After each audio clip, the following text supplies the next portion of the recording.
In the remote village of Ravensbrook, nestled deep in a forest where the trees whispered secrets to one another, there was a long-standing rumor of a cult devoted to the enigmatic prophet of shadows.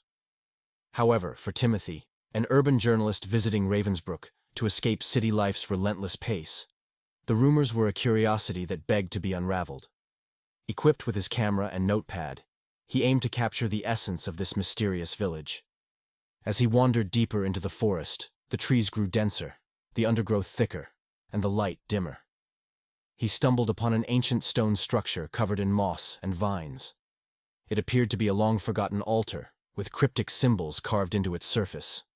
Curiosity piqued, Timothy snapped photos and jotted down notes.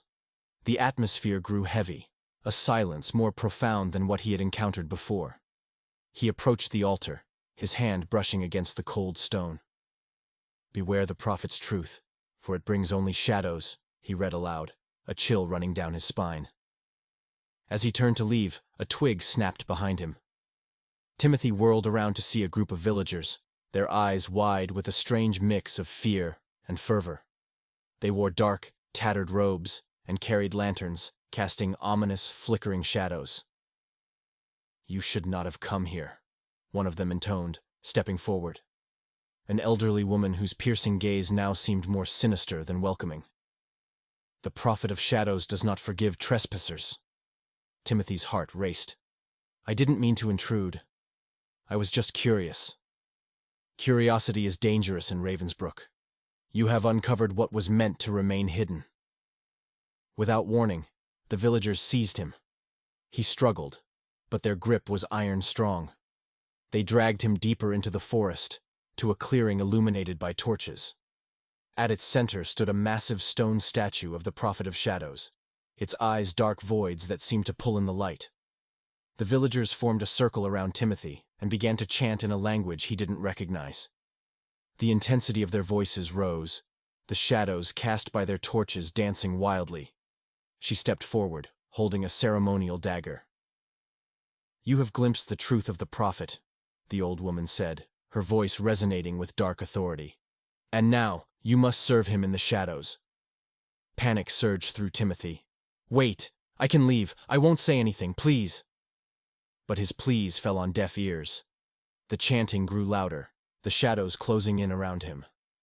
Just as the old woman raised the dagger, a blinding flash of light erupted from the ancient stone altar he had discovered.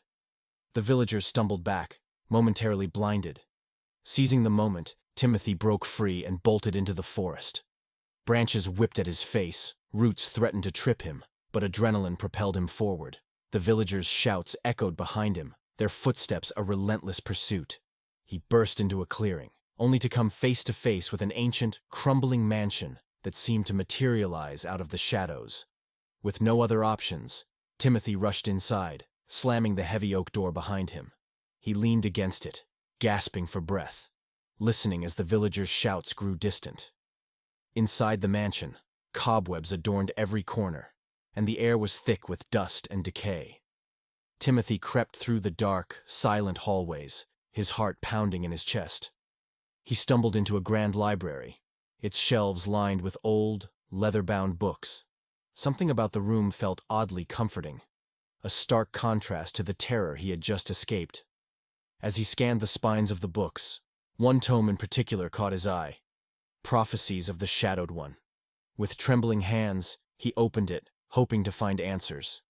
The book describes the rise of the cult of the prophet, their devotion to the enigmatic figure who communicated through cryptic messages and dark rituals. Suddenly, the door creaked open, and the woman stepped into the library, her eyes glowing with an unearthly light. "You can't escape the prophet's will, Timothy. You belong to us now." Timothy's back hit the wall, the book still clutched in his hands. In a last-ditch effort, he hurled the tome at the woman, but it flew harmlessly past her. She raised the dagger, her chant crescendoing with the shadows writhing around her. Just as she lunged, the floor beneath Timothy gave way, sending him tumbling into a hidden subterranean chamber. He landed hard, the air knocked from his lungs. Groaning, he pushed himself up and looked around. At the chamber's center stood a gigantic stone door, covered in the same glowing runes as the altar. He hesitated only for a moment, then approached it, driven by a faint glimmer of hope. With trembling hands, he pushed the stone door. It groaned open, revealing a dark abyss beyond. The door slammed shut behind him, plunging him into complete darkness.